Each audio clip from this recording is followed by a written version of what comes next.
நீங்க எல்லாரும் தேசத்துக்கு ஜெபிக்க வந்திருக்கிறது அது ஒரு பெரிய ஆசீர்வாதம். அப்படித்தானே? எல்லாரும் வரமாட்டாங்க. ஜாலியா வீட்டுல இருக்கிற நேரத்துல கர்த்தர் உங்களை கர்த்தர் கொண்டு வந்திருக்காரு. நம்மளா வரமாட்டோம். கர்த்தர் கொண்டு வந்ததுனாலதான் வந்துடும். எத்தனாவது செக்ஷன்? 7வது செக்ஷன். உற்சாகமா இருக்கும். தேவனுடைய வார்த்தைகளை கேட்போம். ஜெபிக்கலாமா? ஜெபம். ஸ்தோத்திரிக்கிறோம் அப்பா, துதிக்கிறோம் தகப்பனே. நன்றியுடைய பேரோடு நாங்களும் துதிக்கிறோம் தகப்பனே. அப்பா ஆமேனப்பா.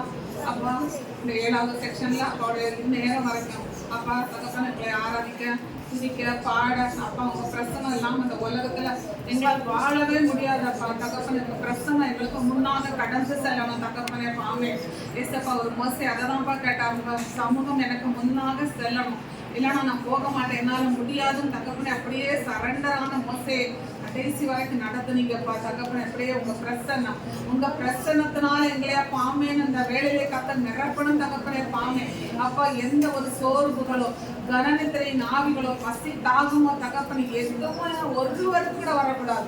அத்தனை பேருடைய கவனம் தகப்பனே உங்க வார்த்தைக்கு நேராக திரும்பும்படியா, வார்த்தை விரோதமாக கிரியை செய்கிற பொல்லாங்களுடைய சகல கிரியைகளை என் தேவனாகிய கர்த்தர் அப்புறப்படுத்திப்படும்படியாய் அப்பா உற்சாகமாய் நாங்கள் வசனத்தை கேட்டு பலனடை கர்த்தர் சிறுகை தாங்க. அப்பா நீங்க எங்களோடு பேசுங்க. அப்ப அடிமைக்கு ஒன்றும் தெரியாது தகப்பனே.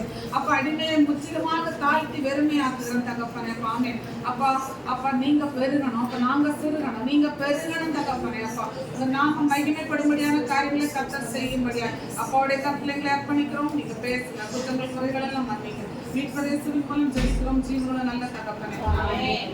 நம்முடைய வசனத்தினது சங்கீதம் எல்லாரும் எடுத்துக்கொள்ளலாம். சங்கீதம் 18ஆம் சங்கீதம் வசனம் 28. சங்கீதம் 18ஆம் சங்கீதம் வசனம் 28. எல்லாரும் சேர்ந்து வாசிக்கலாமா?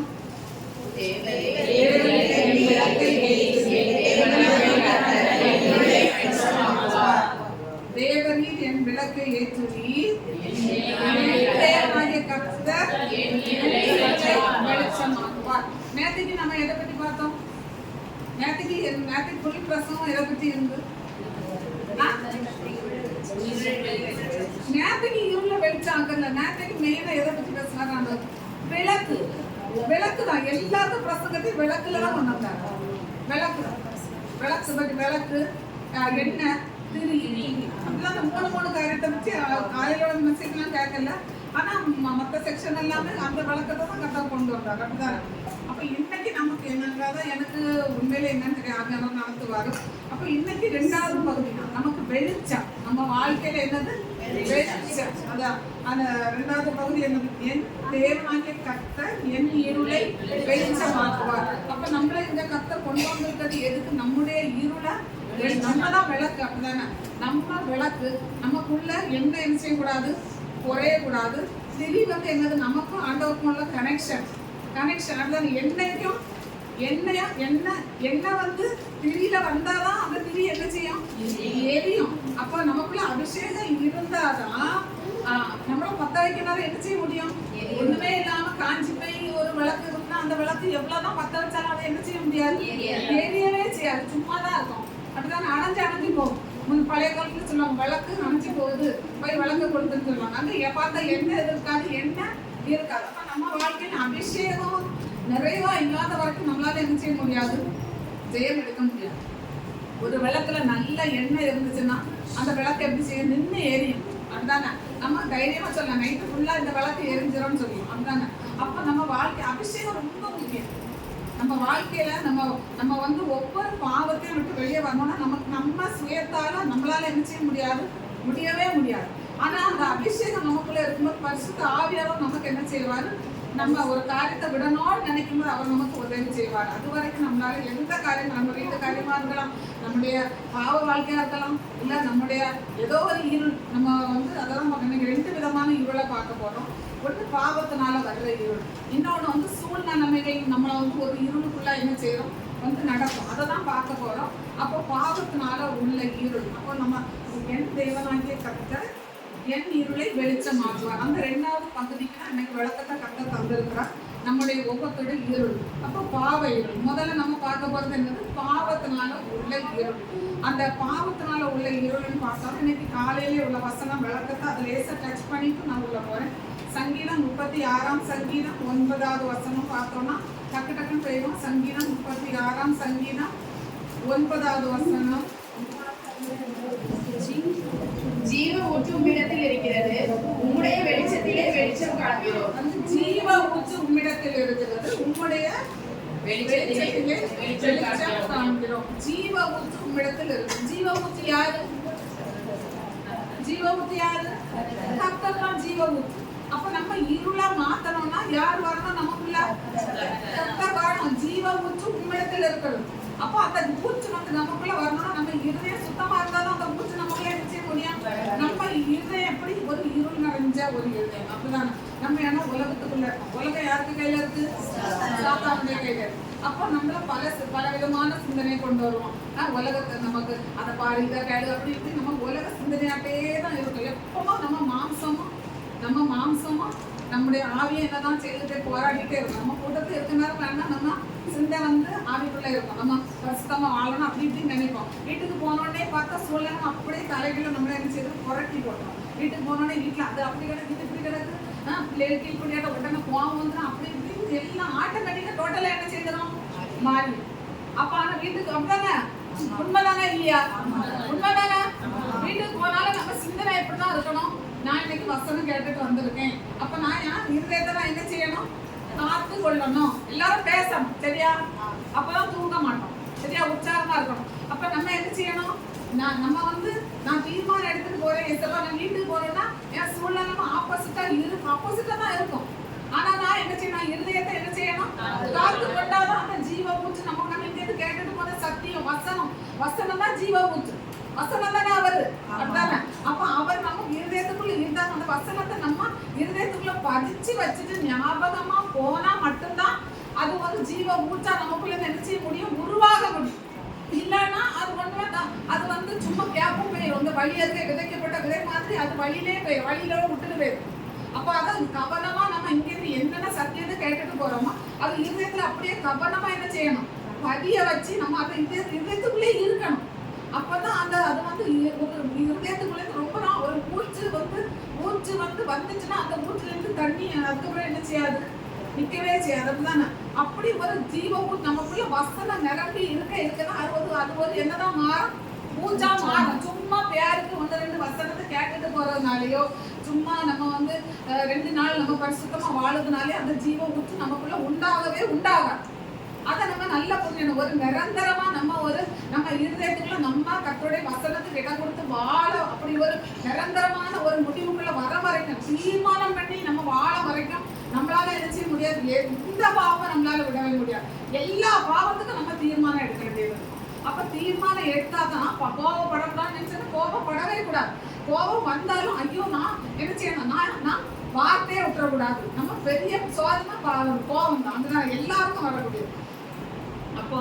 அப்போ முதல்ல வந்து நீதிமொழிகள் 14:27 கர்த்தருக்கு பயப்படுதல் ஜீவ ஊற்று. அப்ப கர்த்தருக்கு பயப்படுற பயம் இருந்தா நம்ம கோபப்படுறது எல்லாம் நமக்கு ஞாபகம் என்ன வந்துடும்? நான் வசனம் கேட்டிருக்கேன். கர்த்தருக்கு பயப்படுதல் ஜீவ ஊற்று. அப்ப அந்த ஊற்று எப்படிலாம் வரும்? கர்த்தருக்கு பயப்படுற பயம் இருந்தா மட்டும்தான் வரும். ஐயோ நான் கர்த்தருக்கு பயந்து நடக்கணும், இனி நான் இதை செய்யக்கூடாது அப்படிப்பட்ட எண்ணம் நமக்குள்ள இருந்தா மட்டும்தான் கோபப்பட்டாலும் ஐயோ நான் இன்னைக்கு என்ன தீர்மானம் பண்ணிட்டு வந்திருக்கேன்? கோபப்படக்கூடாதுன்னு தீர்மானம் பண்ணிட்டு வந்திருக்கேன். நம்ம என்ன செய்யும்? உடனே வாய மூடுவோம். இல்லைன்னா நம்ம என்னதெல்லாம் பேசணும் அவ்வளவு வார்த்தையும் பேசி முடிச்ச பிறகு நம்ம கோபம் என்ன செய்யும்?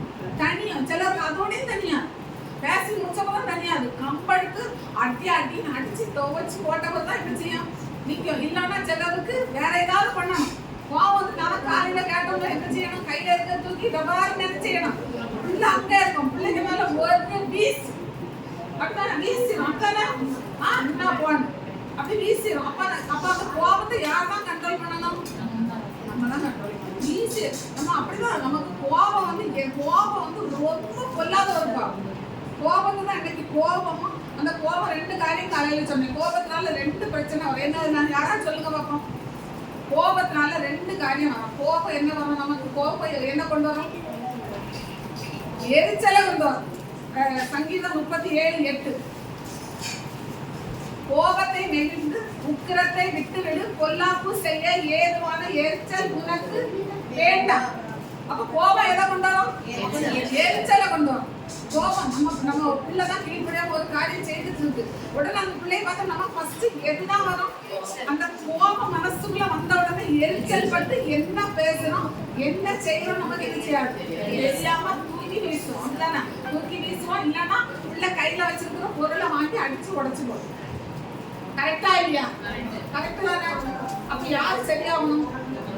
அப்ப நம்ம விளக்கு எரியணும்னா என்ன செய்யணும்? இந்த இருள் கோபத்தை குறைக்கணும். கோபம் குறைக்காம நம்ம வந்து பரிசுத்தமான ஒரு வாழ்க்கைக்குள்ள வரவே முடியாது. இன்னொன்னு கொண்டு வரும். கோபம் ஒண்ணு எரிச்சலை கொண்டு வரும். இன்னொன்னு என்ன கொண்டு வரும்னு சொன்னீங்கன்னா பொறாமையை கொண்டு வரும். இன்னொன்னு என்னதை கொண்டு வரும்? பொறாமையை கொண்டு வரும். இப்போ வந்து நமக்கு வந்து யாராவது ஒரு ஆளு வந்து நம்மள்ட்ட ஏதாவது சொல்லிட்டாங்க, நமக்கு வந்து அவங்கள பிடிக்கல. நம்ம கூட ஒருத்தவங்க வந்துட்டே இருக்கிறாங்கன்னு வச்சுக்கோங்க.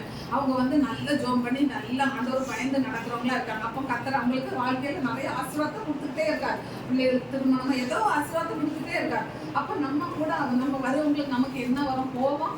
ஆட்டோமேட்டிக்கா அவங்க மேல உள்ள கோபத்தை எப்படி காட்டுவோம்னா அது எப்படி உருவெடுத்தோம்? உள்ளேருந்து பொறாமையா உருவெடுத்தோம். அந்த எரிச்சலுக்கு எக்ஸாம்பிள் யாருன்னு கேட்டா காயின் தான். காயினுக்கு ஆபேலுக்கு காணிக்கே தேவன் அங்கீகரிச்சுட்டாருன்னு சொல்லி அந்த கோபம் எப்படி மாறிச்சு? எரிச்சலா மாறிச்சு. ஆபேலுக்கு மேல அவனுக்கு எரிச்சல் வந்ததுனால கொலை செய்ய. அப்ப ஒரு கோபம் எவ்வளவு பாவத்தை கொண்டு வரும். கோபம் எப்படி உருவெடுத்துச்சு? அவனுக்கு காணிக்கையை மட்டும் ஆண்டவன் அங்கீகரிச்சுட்டாருன்னு சொல்லி அந்த கோபத்துல அவனுக்கு மேல எரிச்சல் பட்டு கொண்டுட்டான். அப்ப கோபம் எங்க கொண்டு விட்டுட்டு? கொலையில கொண்டு விட்டு. கோபம் எரிச்சலா மாறி எரிச்சல் எங்க கொண்டு விட்டுது?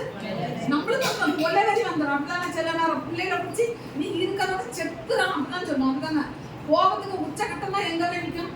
கொலை வரியில வெடிக்கும். அப்படிதானே? எல்லாருக்கும் வருது. அப்போ அதை நம்ம கண்டிப்பா என்ன செய்யணும்? குறைக்கணும். ரெண்டாவது கோபத்தினால வருது என்னது? பொறாமை. அப்படியே பார்த்துட்டு அவங்க வளர்ந்துச்சாங்க, அவங்க பிள்ளை திரும்ப கல்யாணம் ஆயிடுச்சு, அவங்க பிள்ளை படிச்சு வேலைக்கு போயிட்டு அதை பார்த்துட்டு நம்ம பிள்ளை போகும்போது வரும்போது எல்லா அளவும் பார்த்துட்டு இருக்கணும். மனசுக்குள்ள ஆட்டோமேட்டிக்கா எப்படி இருக்கும்? இப்ப எனக்கு கூட ஒருத்தங்க இருக்கிறாங்க. என் பிள்ளைகளுக்கு ஸ்டேஜ்லயே அவங்களுக்கும் பிள்ளைகள் இருக்கு. நாங்க 2 பேரும் சேர்ந்து ஒரே மாதிரி பிள்ளைகளை ஸ்கூலுக்கு அனுப்புறோம். ஒரே மாதிரி போறாங்க, ஒரே கிளாஸ்ல படிக்காங்க. அவங்க பிள்ளை கூடுதல் மார்க் எடுத்து, என் பிள்ளை கூடுதல் மார்க் எடுக்கல. எனக்கு என்ன வரும்? நான் என் பிள்ளைகிட்ட கேட்கேன், உங்க அந்த பள்ளியில் எவ்வளவு மார்க் எடுத்துதான் கேட்டோம்னு எனக்கு அது என்ன வரும்? கூடுதல் மார்க் எடுத்தோன்னு சொன்னா அங்க உள்ள இருந்து எப்படி வரும்? விங்கன்னு யாரும் எப்படி அந்த என்னோட நான் எவ்வளவு கஷ்டப்பட்டு படிக்க வச்சிருக்கேன். அது ஒவ்வொரு பிள்ளைகளுக்கும் ஞானத்தை கொடுக்கறது யாரு? கர்த்தர் கொடுக்கிறது. அது நமக்கு நல்ல புத்தி இருந்தா நம்ம பிள்ளைகளுக்கு நல்ல பழக்கத்தை நல்ல ஞானத்தை ஆண்டவர் கண்டிப்பா தந்துருவார். ஞானம் இல்லாட்டா கூட நம்ம பயந்து இருக்கும்போது கர்த்தருக்கு பயப்படுதல்னா ஞானத்தின் காரணம். அப்ப நம்ம கர்த்தருக்கு பயந்து நம்ம பிள்ளைய ஜபிக்க வச்சு ஜோமனை வச்சு படிக்க வைக்கும்போது கண்டிப்பா கர்த்தர் நம்ம பிள்ளைக்கும் இன்னைக்கு இல்லாட்டாலும் என்னைக்காவது ஒரு நாள் நம்ம பிள்ளைய கர்த்தர் என்ன செய்வாரு? ஏற்றுவார். அதனால அந்த பிள்ளை மார்க் எடுத்து என் பிள்ளை மார்க் எடுத்து போட்டு அடின்னு அடிச்சு அந்த பிள்ளைய போட்டு அந்த பிள்ளைய பாரு மார்க் எடுத்து அப்ப எனக்குள்ள என்ன இருக்கு? பொறாமை இருக்கு. அடுத்த பிள்ளைகள் கூட ஒரு நாள் நம்ம பிள்ளைகளை என்ன செய்யக்கூடாது? கம்பேர் பண்ணக்கூடாது. எந்த காரியத்தை அந்த பிள்ளை வேலைக்கு போயிட்டு பாரு, அந்த பிள்ளை கல்யாணம் ஆகிட்டு பாரு, அது அவங்களுக்கு அந்த நேரம் ஆண்டவர் கொடுக்க ஆசீர்வாதம். நம்மளுக்கும் அந்த ஆசீர்வாதம். நம்மள்ட்ட போட்டி பொறாமை நமக்கும் அது கரெக்டான நேரத்தை கண்டிப்பா என்ன செய்யும்? கிடைக்கும். அதனால இந்த கோபம் அப்புறம் 2 காரியத்தை செய்யும். எந்தெல்லாம் செய்யும்? எரிச்சலை கொண்டு வரும், பொறாமையை கொண்டு வரும். அப்ப கோபத்தை என்ன செய்யணும்? இன்னைக்கு ஒரு பாட்டு எனக்கு வீட்டுல படிச்ச பாட்டு ஒருக்கா நான் படிச்சிருக்கேன். கோபம் மிகவும் பொல்லாதது, தேவ சாயலை முகத்தில் கெடுத்து விடும். ஆனால் அன்பும் தயவும் மிக நல்லது, மிக நல்லது, மிக நல்லது. கோபம் என்னது? ரொம்ப பொல்லாதது. நம்ம எதை கெடுத்துருமோ? நம்முடைய சாயல். நம்ம சாயல் யாருக்கு சாயல்? தேவனுடைய. அவருடைய சாயலாட்டி நம்மள படைச்சாரு. அப்ப கோபம் என்னது? ரொம்ப பொல்லாததா. அவருடைய சாயல் நம்மகிட்ட இருக்கதே நம்ம முகத்தை அழகே கோபம் என்ன செய்யறோம்? கெடுத்துறோம். அப்படிதானே? நம்ம நம்ம வீட்டுல இருக்கும்போது நம்ம ஒரு நல்ல ஒரு சாந்தமா இருந்தா பிள்ளைகளும் வரும்போது அம்மா சந்தோஷமா இருக்காங்க, பிள்ளைகளும் சந்தோஷமா இருப்பாங்க. நம்ம கோபத்துல இருந்தா பிள்ளைகள் நம்ம திட்ட கூட என்ன செய்யாது, வர அப்படித்தானே. அம்மா ஏதோ கோபத்துல இருக்காங்க, அப்ப எதை காட்டி விடுவோம், அப்ப நம்மள காட்டி நம்ம கோபத்துல இருக்கோம் அப்படின்னு சொல்லிட்டு பிள்ளைகளுக்கு காட்டி கொடுக்குது. எது காட்டி கொடுக்குது, எது காட்டி கொடுக்குது, நம்முடைய முகமே காட்டி கொடுக்குது. நம்ம முகமே நம்ம பிள்ளைகளுக்கு என்ன செய்யறோம், காட்டி கொடுக்குது. அப்போ நம்ம பிள்ளைகளுக்கு மட்டுமா காட்டி கொடுக்கும், எல்லாருக்குமே காட்டி கொடுக்கும். நம்ம நினைப்போம் நம்ம கோபப்படுறது யாருக்கு தெரியும், யார் நம்ம இருதயத்துல தானே கோபப்படும். அப்படியே முகத்தை அப்படி வேற சாயலே மாட்டோம். அவங்க சாயல் அழகாட்டு அவர் அபிஷேகத்தை அழகா முகம் பிரகாசமா இருக்கும். கோபம் வந்து அந்த முகம் எப்படி எப்படி ஆயிரும், மனங்கா மூஞ்சி மாதிரி அப்படி ஆயிரும். அப்ப கோபத்தை என்ன செய்யணும், கோபத்தை என்ன செய்யணும், கோபத்தை விட்டுறணும். சரியா?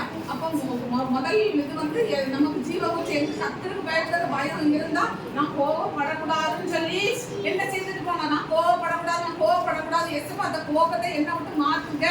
என்ன செய்யணும், நம்ம தான் தீர்மானம் எடுத்து கோபத்தை மாற்றணும். சரியா? இன்னொன்னு வந்து நீதிமொழிகள் 13:14 பார்த்தோம்னா ஞானவான்களுடைய போதகம் ஜீவ ஊற்றி, ஞானவான்களுடைய போதகம் ஒரு ஜீவ ஊற்றி, நல்ல போதனை. அப்படித்தானே? நல்ல புத்திமதி சொல்லி தரணும். பிள்ளை எப்படி வளர்க்காத, பிள்ளை கோபப்படாத, பிள்ளைக்கு அன்பா இரு சொல்லி கொடு. டீச்சர் சொல்லி நம்ம மார்க் கட்டணும், அங்க இன்னைக்கு நீ என்ன பண்ணிட்டு எவ்வளவு மார்க் இருக்கு அப்படின்னு அங்க வச்சு டான்ஸ் ஆடும். அப்ப டீச்சர்ஸ் சொல்லுவாங்க, என்ன சொல்லுவாங்க, பிள்ளைக்கு கோபப்படாது, அன்பா சொல்லி கொடுங்க, அன்பா சொல்லி கொடுங்க, அன்பா சொல்லி கொடுங்கன்னு சொல்லுவாங்க. அப்படித்தானே? அப்போ ஒரு டீச்சரும் நல்ல ஆலோசனை தருவாங்க. நமக்கு ஊழியக்காரங்களும் நல்ல ஆலோசனை என்ன செய்வாங்க. அப்ப நமக்கு சபையில கிடைக்கிறது எல்லாம் நல்ல ஆலோசனை, கெட்ட ஆலோசனையா, நல்ல ஆலோசனை தானே, உண்மைதானே. அப்ப நல்ல ஆலோசனை கீழ்படி இல்லாம பிள்ளைகிட்ட கோவப்படணும்ல, இன்னைக்கு நல்ல கோவப்படணும்னு தீர்மானம் எடுத்துட்டு போனோம் தானே. பிள்ளைகிட்ட எல்லாம் நான் பிள்ளைகிட்ட தான் கேட்கணும். அம்மாவா கோவப்பட்டாங்களா, யார்கிட்ட கேட்கணும், ஆமா பிள்ளைங்கள்ட்ட இனி கூட்டு கேட்கணும். அம்மா கோவப்பட்டாங்களா, தேவையில்லாம கேட்கலாமா இனி, அப்பதானே தெரியும் அம்மாவா மாறி இருக்கிறாங்களா மாறலையா அப்படின்னு நமக்கு தெரிய வரும்ல.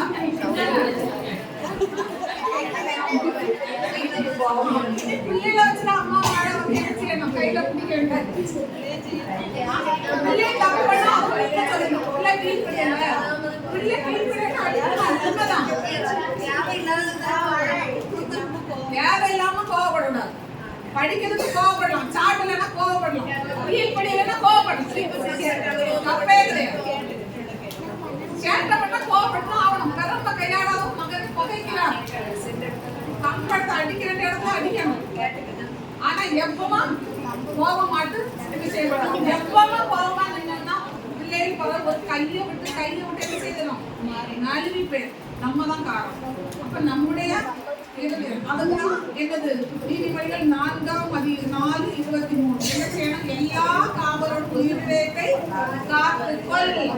நம்ம இருதயத்தை என்ன செய்யணும், காத்துக்கொள்ளணும். நான் என் பிள்ளைய தேவைக்கு அடிக்கிறேன்னா, தேவையில்லாம அடிக்கிறேன்னா, தேவைக்கு கோவப்படுறேன்னா, தேவையில்லாம கோவப்படுறேன்னா, நான் என் இருதயத்தை நானே தேவையில்லாம தேவைக்கு கோவப்பட்டா கூட நம்ம இருதயம் எப்படி இருக்கும், நம்ம இருதயத்தை வந்து சுத்தத்தை நம்ம ஆண்டவர் காது வந்து நமக்கு ஒரு டிஸ்டர்பன்ஸா தான். அதுதான் நம்ம சாந்தம். நம்ம வந்து அதை நம்ம அடக்க கத்துறதை எப்படி மாத்திட்டு வருவாங்க, ஒரு சாந்தமாட்டு நம்மளை மாத்திடுவார். சாந்தமாட்டு நம்ம பிள்ளைகிட்ட எல்லாமே அன்பா சொல்லி என்ன அந்த கோபம் எப்படி என்னைக்கும் கோபப்பட்டு மாறி என்னைக்காவது ஒரு நாள் கோபம், அது ரொம்ப வேல்யூவா இருக்கும். அந்த என்னைக்கும் நீங்க அடிக்கிறது ஒரு மதிப்பே இல்லாம வேணும். ஆமா, என்னைக்கும் அடிச்சீங்கன்னா அது ஒரு மதிப்பை என்ன செய்யாது, இருக்கவே இருக்காது. அப்படி நம்ம கோபத்தை கட்டுப்படுத்தப்பட்ட நம்மளை வந்து நம்மளே சாந்த குணமா மாத்துவாரு. நம்ம பிள்ளைங்க என்னைக்கா ஒரு நாள் அடிக்கும்போது பிள்ளைக்கு கம்பெடுத்த உடனே பிள்ளை என்ன செய்யறாங்க, பயந்து போய் அம்மா வேண்டாமா கீழ் பண்ணியமா நம்ம அடிச்சிருமா ஆட்டோமேட்டிக்கா பிள்ளைங்க என்ன செய்தோம், சரண்டர் ஆகி நம்ம பிள்ளைகள் எல்லாம் இனி ஆண்டவர் மாத்திடுவாங்க. ஏன்னா நம்ம பிள்ளைங்க காலையில எழுந்துறாங்க, வசனம் கேட்கறாங்க, ஜோம் பண்றாங்க. கண்டிப்பா ஆண்டவரை தேடும் போது அவர் என்ன செய்வார், நம்ம பிள்ளைகளை மாத்துவார். அவருக்கு பயப்படுற பயம் வர கர்த்தர் பிள்ளைகளை கண்டிப்பா என்ன செய்வாரு, மாத்துவாரு. அப்போ வந்து நம்ம அந்த எஸ்ஐகேல பார்த்தோம்னா, அப்ப நம்ம என்னெல்லாம் பார்த்துருக்கோம், நம்ம ஜீவ ஊத்தி எப்படி வரணும், கர்த்தருக்கு பயப்பட்டு பயம்னா ஜீவ ஊற்று. ரெண்டாவது நம்ம யாருக்கு ஆலோசனை கேட்கணும்? ஞானவான்களுடைய போதகம் வந்து ஞானவான்களுடைய போதகம் வந்து ஒரு ஜீவ ஊற்று. அது வந்து வசனம் நீதிமொழிகள் 13ஆம் அதிகாரம் 14ஆம் வசனம். சரியா? அப்ப நம்ம இதெல்லாம் நமக்கு அப்படி நம்ம இருதயம் சுத்தமா இருக்கணும், நம்ம அப்படி இருக்கணும்னா என்ன செய்யணும்? நம்ம இருதயத்தை என்ன செய்யணும்? காத்து கொள்ளணும். நான் இருதயத்தை காத்து கொள்ளணும் அப்படின்னு நம்ம முடிவெடுக்கணும். அப்ப இருதயத்தை காத்து கொள்ளணும்னா நம்மகிட்ட என்னெல்லாம் இருக்கக்கூடாது? கோபம் தான் உருவெடுத்து வரும். கோபம் தான் உருவாகி வரும். எரிச்சலாட்டும் பொறாமையாகும். யாருக்கு மேலே பொறாம கூடாது. யாரு என்ன ட்ரெஸ் போட்டாலும் சரிதான், யாரு எப்படி படிச்சாலும் சரிதான், யாருக்கு வீட்டுல அவங்க நன்மை கிடைச்சாலும் நமக்கு அதை பார்த்து என்ன செய்யக்கூடாது? பொறாம வரக்கூடாது. பக்கத்து வீட்டுக்காரன் வெளிநாட்டுக்கு போயிட்டான், ஆமா, பக்கத்து வீட்டுக்காரன் வெளிநாட்டுக்கு வந்துட்டா என்னெல்லாம் கொண்டு வந்தான், அது கொண்டு வந்தா அவங்களுக்கு அதுதானே. நமக்கு என்ன அதை பற்றி நம்ம ஏன் பொறாமப்படணும்? எதிர்த்து நம்ம பொறாமப்படணும் தானே. நமக்கு வர வேண்டியது கர்த்தர் நமக்கு படியாளந்து போடுவார். அப்படின்னா அப்போ இப்படிப்பட்ட காரியங்கள் நம்மகிட்ட இருக்கக்கூடாது. எசேக்கியேல் 36ஆம் அதிகாரம், எசேக்கியேல் 36 25 31 வரை கர்த்தர் வாசலுக்கு போயிருக்கோம். எசேக்கியேல் 36ஆம் அதிகாரம் 25 31 வரை பார்க்கணும்னா பாருங்க.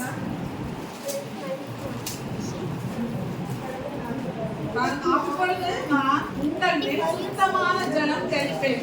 சுத்தமான ஜலம்னா என்னது? அவருடைய விழாவுல குத்தின உடனே என்னெல்லாம் வந்து ஜலம். அதுதானே. அது எதுக்காக? இனி எனக்கு முடிவு தரது எனக்கு எல்லாத்தையும் தந்து கடைசி சொட்டு ரத்தம் தான் அந்த விழாவில் குத்தும் போது ரத்தமும் ஜலமும் மட்டும் என்ன செய்யுது? வெளியே வந்து. அது எதுக்கு நம்ம இப்படி அசுத்தமான எல்லாத்தையும் வச்சு நம்ம சரீரத்தை எல்லாம் அசுசிப்படுத்தி வச்சிருப்போம். அப்ப அதெல்லாம் அப்ப அவரு வெறுமையாக்கிச்சார். ஒன்னும் இல்லை, இனி ஒண்ணுமே இல்லை. அதே நம்மளும் வெறுமையாக்க என்ன செய்யணும்? நம்மள என்ன செய்யணும்? மாறணும். ஏசப்பா எனக்கு வேண்டி ரத்தம் சிந்தி இருக்கிறாங்க. அந்த கடைசி சொட்டு அந்த அன்னியும் ஜலமும் அந்த அவங்க வந்து என்ன ஜீவன் இருக்கான்னு பார்க்கறதுன்னா ஈட்டி எடுத்து என்ன பண்ணாங்க? ஒரு குத்து எப்படி இருந்திருக்காங்க. அப்ப நம்ம அதெல்லாம் சிந்திக்கணும். அதனுடைய நம்ம வந்து நம்மள கோபம் உச்சகட்டத்துக்கு போயிருக்கா, இல்ல நம்ம வந்து ரொம்ப நான் எனக்கு கஷ்டம் நினைச்சிட்டே இருக்கோம். நம்ம கஷ்டத்துல இருந்து வெளியே வரணும்னா நம்ம சிந்திக்க வேண்டியது அந்த நேரம். நம்ம எதை சிந்திக்கணும்? ஆண்டவருக்கு கல்வாரி காட்சியை நம்ம என்ன செய்யணும்? சிந்திச்சு பார்க்கணும். நம்ம சிந்திக்கணும். நான் இப்படி எனக்கு கஷ்டம் சொல்றேன், எனக்காக ஒருத்தர் ஜீவனையே கொடுத்தாரு. அவர் எதுக்காக கொடுத்தாரு? நான் கஷ்டப்படக்கூடாதுன்னு அவர் கொடுத்திருக்காரு. நம்மள கஷ்டப்படணும், நம்மள பாவத்தை செய்ய தூண்டி நம்மள அவரை வேதனைப்படுத்த வைக்கிற யாரு? பிசாசு. நம்மள என்ன செய்வோம்? தூண்டிக்கிட்டே இருக்கும். அதை செய் அப்படி செய், பிள்ளைய கோபப்படு, எரிச்சல் போட்டு யாரையாவது எரிச்சல் படுத்து. அப்ப நம்ம அப்படி பண்ணும்போது அவனுக்கு ரொம்ப கொண்டாட்டமா இருக்கும். அவன் செயல்படுத்திட்டே இருப்போம். அப்போ எனக்கு வேண்டி அவர் கடைசி சொட்டு ரத்தத்தையும் ஜலத்தையும் கூட எனக்கு வேண்டி அவர் அந்த விழாவை கூட கடைசியில கூட என்னால ஜீவனே இல்லப்பா, என்னால முடியாதுன்னு சொன்னார். எங்கேயாவது அவன் அடி வாங்க மாட்டேன். எங்கெல்லாம் அடிக்கணுமோ அடிச்சாங்க. கன்னத்துல அடிச்சாங்க, காட்டு துப்புனாங்க, தலையில முள்முடிய வச்சாங்க. எல்லாம் யாருக்கு ஏதாவது முள்முடி வைக்காதீங்க நான் வாங்க மாட்டேன்னு சொன்னாரா? எல்லாத்தையும் ஏற்றுக்கொண்டாரு இல்ல. அப்ப நம்ம சிந்தனை தூய்மையா வைக்கணும், நம்ம இருதயத்தை தூய்மையா வைக்கணும். எல்லாம் அவர் நமக்காக பாடுபட்டிருக்காரு. அந்த எண்ணம் நமக்கு என்னைக்கே இருக்கணும். அதனால நான் பாவம் செய்யாம இருக்கணும். அவர் எனக்காக பாடுபட்டு, அதனால நான் வந்து நினைச்சுக்கிறேன் பாவம் செய்யக்கூடாதுன்னு சொல்ற எண்ணம் நமக்கு இருக்கணும். அதான் கர்த்தர் பயப்படுற பயம். பாருங்க, அப்பொழுது நான் உங்கள் மேல் சுத்தமான ஜலம் தெளிப்பேன். நான் உங்களுடைய எல்லா அசுத்தங்களையும் உங்களுடைய எல்லா நரகலான விக்கிரகங்களையும் நீக்கி உங்களை சுத்தமாக்குவேன். நீங்கள் சுத்தமானீர்கள். அப்போ அவன் அந்த ஜலம் அவருடைய ரத்தம் நம்ம மேல ஏசப்பா நம்ம கேட்கணும். ஏசப்பா என்னால முடியலப்பா, நான் பாவத்துக்கு வெளியே வரணும்னு தான் நினைக்கிறேன். என்னால முடியல, நான் தப்பா நினைக்கிறேன், தப்பா கோவப்படுறேன், நான் தேவையில்லாம கோவப்படுறேன், எனக்கு இதை மாத்துங்க, எனக்கு சிந்தனையை மாத்துங்க அப்படின்னு கேட்கும்போது அவர் என்ன பண்ணுவாராம்? நான் உங்களுடைய எல்லா அசுத்தங்களையும் உங்களுடைய எல்லா நரகலான விக்கிரகங்களையும் நீக்கி உங்களை சுத்தமாக்குவேன். நீங்கள் சுத்தமாவீர்கள். அசுத்தமான நரகலான காரியங்கள் என்னது? பிள்ளைய பற்றி பெரிய கற்பனை கண்டுட்டு இருப்போம். என் பிள்ளை அப்படி ஆயிரும் இப்படி ஆயிரும் அதுக்கு வேண்டி என்ன எல்லாம் முயற்சி பிள்ளைய கொண்டு அப்படி பிள்ளை வளர்ந்த உடனே டாக்டர் படிக்க வச்சிருந்தோம், கலெக்டர் படிக்க வச்சிருந்தோம், இன்ஜினியர் ஆக்கியிருந்தோம், அப்படி இப்படி பெரிய கற்பனை கண்டுட்டு இருப்போம். பிள்ளை நம்ம நினைச்சது டாக்டர் லெவல்ல நினைச்சிருப்போம், பிள்ளை ஒன்றும் படிக்கா நம்ம கோவம் வருது. நம்ம நினைச்ச லெவலுக்கு பிள்ளை படிக்கலன்னு கூட நமக்கு என்ன வரும்? கோவம். அப்படிதானே? அப்ப நம்ம ஒரு ஞாபகம் நம்ம மனசுல என்ன ஒரு கோட்டை கட்டி வச்சிருக்கோம், விக்கிரக கோட்டை. வெறும் செல்லைய வச்சு வணங்குறா மட்டும்தான் விக்கிரக வழிபாடு கிடையாது. பிள்ளைய பற்றி மனக்கோட்டை கட்டி வச்சிருந்தாலும் அதுவும் என்னதான்? விக்கிரக ஆராதனை. பிள்ளைய பற்றி கனவு கண்டுட்டு இருப்போம், என் பிள்ளை இத்தனை பவுன் போட்டு இந்த இடத்துல இப்படி பெரிய வீடு பங்களா இருக்கிறது தான் கட்டி கொடுக்கணும். அதுவும் மனக்கோட்டை தான். நம்மளால ஒண்ணுமே செய்ய முடியாதுங்க. கர்த்தர் தான் எல்லாத்தையும் நம்ம என்ன செய்யணும். அப்போ அப்படியே உலகத்துக்குள்ள இப்படியே நினைச்சிட்டு இருந்தா நம்ம ஆவிக்குரிய வாழ்க்கையில வளர்ந்து விடவே மாட்டோம். நம்ம கர்த்தரை தேடணும்னா மீது எல்லா காரியத்தையும் அவர் என்ன செய்வாரு. இப்படியே நம்ம உலகம் என் பிள்ளைக்கு 10 பவுன் போடணும், 50 பவுன் போடணும், என் பிள்ளைக்கு கார் வாங்கி கொடுக்கணும், ஒரு வீடு கட்டி கொடுக்கணும், இந்த சிந்தை இருக்க வரைக்கும் நம்ம ஆவிக்குரிய வாழ்க்கையில் நம்ம எழும்ப போறதே கிடையாது. கண்டிப்பா எழுப்பிட மாட்டோம். முதல்ல இந்த உலக பிரகாரமான உள்ள அத்தனை காரியங்களை என்ன செய்யணும்? அத்தனை காரியங்களை நம்ம இருதயத்தை விட்டு தூக்கி போடணும். அதான் நரகலான விக்கிரகங்கள். நரகலான அது நரகத்துக்குரிய காரியம். உலக ஆசை ஆடம்பரம் எல்லாம் யாருக்குரியது? அது கர்த்தர் விரும்பாத காரியம். அதுக்கு மொன்ன நகை போடக்கூடாது, துணி போடக்கூடாது இங்கேன்னு சொல்லல. நம்ம தேவைக்கு நம்ம அந்த அண்ணாண்டைக்கு அவர் நடத்துவார். ஆனா அதுக்கு வேண்டி நம்ம வாழ்ற வாழ்க்கை நீங்க வாழ்ந்துட்டு இருக்கோம். நம்ம வாழ்ற வாழ்க்கை எதுக்கு வேண்டி வாழ்ந்துட்டு இருக்கோம்? ஏதோ நிறைய அனுபவிக்கணும், அப்படி செய்யணும் இப்படி செய்யணும். அந்த உலக ஆசை உலக பிரகாரமான காரியத்தை நம்ம வாழ்ற மாதிரி வாழ்ந்துட்டு இருக்கோம். நம்மள கர்த்தர் தூக்கி விட விரும்புறது எதுல? ஆவிக்குரிய வாழ்க்கையில உயர்த்த விரும்புறார். அதுக்குதான் இங்க கொண்டு வந்து ஆவிக்குரிய ஆசீர்வாதத்தை தரதுக்குதான் இங்க கொண்டு வச்சிருக்காரு. உலக ஆவிக்குரிய ஆசீர்வாதம் நமக்குள்ள வரும்போது உலக பிரகாரமான ஆசீர்வாதம் கண்டிப்பா தன்னால என்ன செய்யறோம்? வந்துடும். அதான் நம்ம அதை பார்த்துக்கிட்டோம். அப்போ பாருங்க, இதெல்லாம் தூக்கி என்ன செய்யணும்? அப்பொழுது நீங்கள் சுத்தமாவீர்கள், உங்களுக்கு நவமான இருதயத்தை கொடுத்து உங்கள் உள்ளத்திலே புதிதான ஆவியை கட்டளையிட்டு என்ன செய்வாங்க? நவமான இருதயம்னா என்னது? நல்ல இருதயத்தை தருவாங்க. நம்ம இப்படி உலக பிரகாரமாட்டே நினைச்சிட்டு இருந்தா நமக்கு கெட்ட இருதயம் தான் இருக்கும். போட்டி பொறாம தன்னால வந்துகிட்டே தான் இருக்கும். அவ வளர்ந்துட்டா நான் வளரல, அவ பிள்ளை படிச்சுட்டு என் பிள்ளை படிக்கல, அவ பிள்ளை கல்யாணம் ஆயிடுச்சு என் பிள்ளை கல்யாணம் தான் வடிட்டு. அப்ப சுத்த ஜலம் நம்ம மேல தெளிக்கப்பட்டுட்டா நம்ம இருதயத்தை அவர் எப்படி அந்த எண்ணமே நமக்குள்ள எல்லாம் ஏன் தேவை? என் பிள்ளைகளை தேவை ஆண்டவர் பார்ப்பாரு. என் பிள்ளைகளுடைய படிப்பு காரியம் ஆண்டவர் பார்ப்பாரு. என் பிள்ளையுடைய திருமண காரியத்தை ஆண்டவர் பார்ப்பாரு. அப்படி நம்ம யாருக்கு கையில பொறுப்பு? ஏசப்பா என் பிள்ளைய தந்தது நீங்க. என் பிள்ளைக்கு ஒரு என் பிள்ளைக்கு ஒரு தேவைன்னு அவருக்கு தெரியாதா? அவர் தான் நம்மள உருவாக்கி இருக்காரு. யாராவது நீங்க விரும்பியா பிள்ளை கிடைச்சி நீங்க விரும்பின பிள்ளை கிடைச்சிருமா? கிடையாது. அவர் தந்திருக்கார். கர்ப்பத்தின் கனி யாரால் கிடைக்கும்? அவர் தந்தது. அவர் தான் உருவாக்கி இருக்கார். நம்ம அவர் உருவாக்குனவருக்கு நம்ம பிள்ளை கல்யாணம் ஆகணும் தெரியுமா தெரியாதா? தெரியும். எப்ப தப்பான்னு தெரியும். நம்ம பிள்ளையை பக்குவப்படுத்துவார், நம்மளே பக்குவப்படுத்துவார். இல்லைன்னா நம்ம உலக ஆசையிலே இருந்துட்டு இருக்கும்போது ஒரு பிள்ளை வந்தா நம்ம ஐயா அதை கொண்டலே இதை கொண்டலேன்னு கேட்டுருவோம். அப்ப நம்மள ஆண்டவர் நல்லா பக்குவப்படுத்திட்டாருன்னா நம்ம மறுப்போம். ஒன்னும் கொண்டு வந்தாலும் நம்ம என்ன செய்ய மாட்டோம். நான் அந்த டாபிக் கொண்டு வரவே இல்லை, வேண்டாம் நம்ம. சரியா? அது கர்த்தர் எப்படி ஆசை. அதனால உலக காரியத்தை நம்ம காக்க வேண்டும். உங்கள் உள்ளத்திலே உங்களுக்கு நவமான இருதயத்தை கொடுத்து உங்கள் உள்ளத்திலே புதிதான ஆவியை கட்டளையிட்டு கல்லான இருதயத்தை உங்கள் மாம்சத்திலிருந்து எடுத்து போட்டு சதையான இருதயத்தை உங்களுக்கு கொடுத்து உங்கள் உள்ளத்திலே என்ன ஆவியை வைத்து இப்படி நம்ம உலக பிரகாரமான சிந்தை நமக்குள்ள இருக்கணும். அவருடைய ஆவி நம்முடைய இருதயத்தை தங்கி இருக்க முடியுமா? பரிசுத்த ஆவியாக நமக்குள்ள தங்கி இருக்க முடியுமா? முடியாது. அவருக்கு இப்படி நம்ம உலக பிரகாரமான காரியங்களுக்கு ஆசைப்படுறது விருப்பமே கிடையாது. ஆமா, என் மாட்டில் நிறைய சம்பளம் வாங்கணும், நிறைய எனக்கு பொண்ணு வாங்கிக்கணும், பொருள் வாங்கிக்கணும், இந்த ஆசையெல்லாம் இருந்து அவர் நம்மளை ஆசீர்வதிக்கவே முடியாது.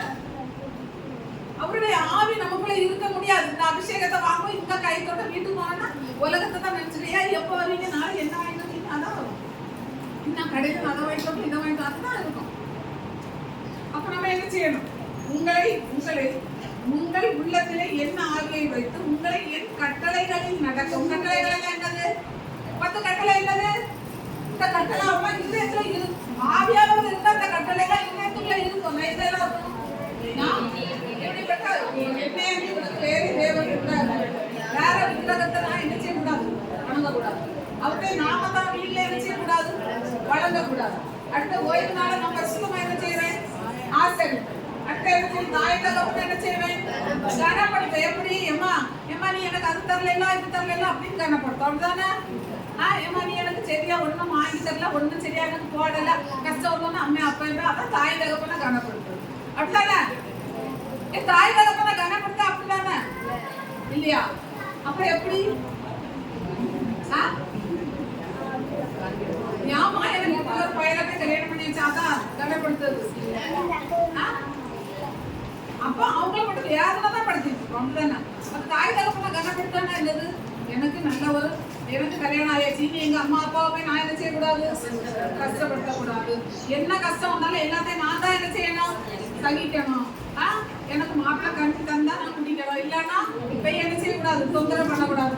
முழங்கால் எதுக்கு தொந்தரக்கால ஆண்டவர், நல்ல முழங்கால் போட்டு என்ன செய்யணும், என் மாப்பிள்ளைக்கு நல்ல ஒரு வேலைக்கு அந்த என் மாப்பிள்ளைய வேலைக்கு போக வைங்க, நம்ம என் கேரக்டருக்கு தான் முழங்கால் வந்திருக்காரு, அம்மையும் அப்பாவையும் குறை சொல்ல வந்திருக்காரு. அப்படிதான் கனப்படுத்திட்டு இருக்கோம். நம்ம உடனே ஒரு ஃபுல்லா நம்ம நிறைய தப்பு பண்ணியிருக்கோம், ஆனா நம்ம தப்பை ஏற்றுட மாட்டோம். உடனே நமக்கு வாழ்க்கையில கஷ்டம் வந்தோம்னா பழியாக்கும் அம்மா அப்பா இருந்தாலும் அப்படிதானே. அப்ப தாயிலாக என்ன கனப்படுத்தணும். அடுத்தது எனக்கு கொலை செய்யாத நம்ம கொலை செய்ய போறது இல்லை, வார்த்தைனால என்ன செய்யணும், இப்படியே நம்ம அம்மா அப்பாவை காயப்படுத்திட்டு இருந்தா அவங்களுக்கு என்ன செய்யறோம், நம்மள நினைச்சு அழுகழுக்கு செத்து போயிடும். ஒரு 75 வருஷம் இருப்பாங்கன்னா நம்ம 55 வயசுல கொஞ்சம் பூமிகிட்ட வச்சு அனுப்பிடுவோம் போய் சொத்துக்கு. ஆமா, அப்ப நம்ம நல்லா நம்ம கஷ்டப்பட்டாலும் நல்லா இருக்கே அம்மான்னு சொன்னா பெற்றோருக்கு எப்படி இருக்கும், சந்தோஷமா இருக்கும். அப்படிதானே? அப்ப நம்ம என்ன செய்யணும், கனப்படுத்தணும். கொலை செய்யாது இருப்பாயா, அடுத்த என்ன செய்யக்கூடாது, களவு செய்யாது இருப்பாயாங்க. அடுத்தவங்களுக்கு சந்தோஷத்தையும் களவு செய்யக்கூடாது. வேற பணம் மட்டும் கிடையாது, சந்தோஷத்தையும் களவு செய்யக்கூடாது. சரியா? அடுத்தது பிறகு விரோதமாய் பைசாட்சி சொல்லாத இருப்பாங்க. பொய்யாட்டு இல்லாதது பொல்லாததெல்லாம் கெடுத்து என்ன செய்யக்கூடாது. நம்ம யாரை பற்றியாட்ட இருக்கலாம், நம்ம உடம்பரப்பை பற்றியா இருக்கலாம், நம்ம கணவனை பற்றியா இருக்கலாம், நம்ம பிள்ளை படிக்கதான் செய்திருக்காது. நம்ம அதோட என்னது, இம்மா இந்த பிள்ளை படிக்காம என்னை போட்டு படிக்கலாம், பிள்ளை படிச்சு மார்க் எடுத்துக்காது. உடனே நம்ம கதவுடதெல்லாம் இந்த பிள்ளை என்னை போட்டு படிக்காத பாடே இல்லாம பாடா படுத்தது போட்டு என்னை ஒரு நேரம் நிற்க விடலாம்னு தான் சொல்லுவோம். அதுதானே அப்படி பிள்ளைகளுக்கு எப்பன்னு சொல்லுவோம். நம்ம சொல்ல போட எடுத்தது எதுக்காக இருக்கும், எம்மா பிள்ளை மார்க் குறைஞ்சிச்சுமா அதனாலதான் எனக்கு கொஞ்சம் கஷ்டமா இருந்துச்சு. அப்படி இல்லை, அதுக்கு அம்மா பிள்ளை எனக்கு என்ன பாடுபடுத்துமா, காலையில எழுத மாட்டேங்குமா, சாப்பிட மாட்டேங்குமா, அதெல்லாம் யாருக்கு பொறுத்தா, நம்ம பொறுத்து. அதெல்லாம் டெய்லி கொட்டிக்கிட்டே இருக்கும்போது நம்ம அம்மா அப்பா கேட்கும்போது எப்படி இருக்கும், கஷ்டமா இருக்கும்ல. அடுத்து அப்ப பிள்ளைகளும் அவரோட கடமை என்ன செய்யணும், காலையில யாரெல்லாம் தன்னால எழுப்புவீங்க, காலையில என்ன பண்ணிட்டு, ஆமா தன்னால எழுப்ப, சரி தன்னால எழுப்ப, அம்மா எழுப்பின உடனே நான் எழுந்தேன்னு சொல்ற பிள்ளைங்க யாரெல்லாம் இல்ல. அப்ப நீங்க இவ்வளவு நாள் வசனம் காட்டி எதுக்கு தண்ணி ஊத்தணும். காலையில உங்களுக்கு வசனம் சொல்லணும், உங்களுக்கு அட்டெண்டன்ஸ் சொல்லலாம் தெரியுமா? அப்ப காலையில எப்பண்டா எனக்கு பேர குடும்பம், எப்பண்டா அம்மா எழுப்பாங்களா இல்லையா, யார் எழுப்பணும் முதல்ல? அப்ப நீங்க என்ன செய்யணும், காலையில பிள்ளைகள் என்ன செய்யணும், தன்னால எழுப்ப முடியும், டயர்டா உறங்கிட்டீங்களா, அம்மா எழுப்பின உடனே எழுப்புன்னு சொன்ன உடனே என்ன செய்யணும், டக்குன்னு எழுப்பணும். காலையில பெரிய பிள்ளைங்கள என்ன செய்யணும், 9ஆம் கிளாஸ் வந்தாச்சு 10ஆம் கிளாஸ் வந்தாச்சுன்னா என்ன செய்யணும், 5 மணிக்கு எழுப்பி பைபிள் கவனிச்சு புக்கு கையில எடுக்கணும். காலையில எழுப்பி பழகுறது இப்போ சும்மா இப்போதைக்கு மட்டும் இல்ல, அது காலமா நமக்கு அது என்ன செய்யும், காலங்காலமா நமக்கு தோல் கொடுக்கும். காலங்காலமா நமக்கு எல்லா விதத்திலையும் நீங்க எல்லா விதத்திலும் நமக்கு பயணம். எப்படின்னா இப்ப வாழ்க்கை பிராயத்துல ஜெபிக்கிறதுக்கு நிறைய நேரம் இருக்கும், ஆனா கல்யாணம் ஆன பிறகு ஒரு பிள்ளை குட்டி ஆன பிறகு ஜெபிக்கிறதுக்கு பகல நேரமே கிடைக்காது. அப்போ காலையில எழுப்பி ஜெபம் பண்ற பழக்கம் இருந்தா காலையில ஜெபத்தை ஃபர்ஸ்ட் என்ன செய்யணும், முடிச்சிடும். சரியா? அதனால காலையில எழுப்பி பழகுறது நல்லது. இப்போ எல்லாம் நீங்க வளர வளர அதை நல்லா புரிஞ்சுக்கிறீங்க. அப்போ காலையில எழுப்புற பழக்கம் ரொம்ப நல்லது இருக்கணும். அப்போ பாருங்க, உங்கள் உள்ளத்திலே என் ஆவியை வைத்து, அப்போ இந்த 10 கட்டளைகளும் எப்படியும் அப்போ அபிஷேகம் இருந்தா நம்ம எழுப்பணும். நமக்குள்ள அபிஷேகம் வாங்குனீங்கன்னா கீழ்படுவீங்க. அபிஷேகம் வாங்குனீங்கன்னா அம்மா அப்பா தொந்தரவு பண்ணாம உங்க கடமையை நீங்க செய்துட்டு போவீங்க. இது புக் எடுத்து அம்மா வரணும், கட்டு வைக்க அம்மா வரணும், தண்ணி வாட்டர் பாட்டில தண்ணி எடுத்து கேட்க அம்மா வரணும், எல்லாத்துக்கும் அம்மா வரணும். இவ்வளோ பெரிய பிள்ளைகள் அப்படிதானே? காலையில் எழுப்பி அவரோ கடமை யார் செய்யணும்? அம்மாவுக்கு செஞ்ச வேலை. அப்போ அவரோ கடமை யார் தான் செய்யணும்? தண்ணி எடுக்குதா, லஞ்சு பேக் எடுத்துக்கணும், எல்லாம் எடுத்து பக்கத்துல வச்சு நம்ம என்ன வச்சுருக்கேன், எல்லாம் தண்ணி எடுத்து வச்சிருக்கேன். நீங்க சோறை மாத்திரம் கூட்டி உள்ளத்தையும் வச்சிருக்கணும்னு இருக்காங்க. சரியா? சரியா? டீ இல்லாமா? Very good. பாருங்க, என் ஆவியை வைத்து உங்களை என் கட்டளைகளில் நடக்கவும் என் நியாயங்களை கைக்கொள்ளவும் அவைகளின்படி செய்யவும் பண்ணுவேன். உங்கள் பிதாக்களுக்கு நான் கொடுத்த தேசத்தில் அதுதான். அப்ப நம்ம என்ன செய்யணும்? கீழ்ப்படியணும். இப்படிப்பட்ட காரியங்கள் இருந்தா நம்ம இருதயத்தை இருந்தா நம்ம இருதயம் எப்படி இருக்கும்? சுத்தமா. நம்மளாலே அம்மா அப்பாவுக்கு டிஸ்டர்பன்ஸ் இருக்காது. அம்மா அப்பாவுக்கு நம்மளால எரிச்சல் கோபம் என்ன செய்யாது? வராது. சரியா? அப்போ பாவத்தினால இருளுன்னு தானே, பாவத்தினால இருளுக்குள்ள ஒரு ஆளுக்கு வாழ்க்கை வந்து இருளா போச்சு. யாரு? சிம்சன் தான். வாலிப பிராயத்துல ஆண்டவர் சிம்சனை உருவாக்குனது எதுக்கு? அவருடைய திட்டத்தை நிறைவேற்று. ஆனா அந்த சிம்சன் இருதயத்தை ஒரு பேசிக்கு கொடுத்ததுனால, பேசிக்கு மடிக்கவே விழுந்ததுனால அந்த இருதயத்துல பரிசுத்த ஆவியானவர் தங்கி செய்ய முடியல, இருக்க முடியல. அவனை கொண்டு தேவன் வச்ச திட்டம் நிறைவேறல. அவருடைய வாழ்க்கை அப்படியே இருண்டு வச்சு. வாழ்ந்தானா சிம்சன்? வாழவே இல்லை. அவன் இஷ்டப்படி வாழப்பான். அவன் இஷ்டப்படி, ஒரு கண்ட்ரோல் இல்லை. அப்ப பாவம் பெருகும்போது நம்ம இஷ்டத்துக்கு வாழ ஆரம்பிச்சிடும். நமக்குள்ள பாவம் நம்ம இருதயம் சரியில்லாம ஆயிடுச்சுனாலே அதுக்கப்புறம் யாருக்கும் கீழ்ப்படிய விருப்பம் இருக்காது. யாரு சொன்னாலும் நமக்கு சொல்ற வார்த்தை கசப்பா இருக்கும், பிடிக்காது. அப்ப நம்ம இஷ்டத்துக்கு வாழ ஆரம்பிச்சிடும். படிக்க சொன்னா படிக்க விருப்பம் இருக்காது. இதை செய்யாதன்னு சொன்னா அதுதான், எதை செய்யாதன்னு சொல்லணும் அதை செய்வோம். 10 மணிக்கு மேல இருக்காத நீ காலையில் எழுப்பி படிக்க கேட்க மாட்டேன். அப்படிதானே? இருந்து நல்ல போனை பார்த்துக்கிட்டு நல்லா போனை பார்க்க மட்டும் 12 மணி நேரம் 1 மணி நேரம் இருக்கும். ஆனா படிக்கணும்னா மட்டும் 8 மணிக்கு தலை தொங்கி வரும். அப்படிதானே? அப்ப இஷ்டத்துக்கு வாழறதுக்கு அப்புறம் இஷ்டத்துக்கு வாழணும்னா ஒரு பெற்றோர் நமக்கு தேவையே இல்லை. நமக்கு அப்படிதானே? பெற்றோர் எதுக்கு? சிம்சோன் பெற்றோருக்கு வார்த்தை கீழ்ப்படியல். பெற்றோர்கிட்ட ஆண்டவர் வந்து சொல்லியிருப்பார், நீங்க இப்படிலாம் உங்க பிள்ளைய வளர்க்கணும். சிம்சோன் சொல்லாமலே, ஒரு வெளியே போகும்போது சொல்லாமலே போயிட்டோம். போற வழியிலே எவ்வளவு ஒருத்தையும் கட்டி அவளுக்கு பின்னால போயிட்டோம். அப்ப நம்ம இஷ்டத்துக்கு நம்ம வீட்டுல ஒரு கட்டுப்பாடு. ஏங்க எங்க அம்மா நான் எப்ப பார்த்தாலும் என்னை திட்டிட்டு இருக்கீங்க, நான் இஷ்டத்துக்கு வரணும்னு நினைச்சா நமக்கு அம்மா அப்பா எதுக்கு? ஒரே ஒரு நிமிஷம் யோசிச்சு பாருங்க. அம்மா அப்பா இல்லாத பிள்ளைங்களை யோசிச்சு பாருங்க. உங்களை ஆண்டவர் எவ்வளவு ஆசீர்வதிச்சுக்கிறாரு இல்லையா?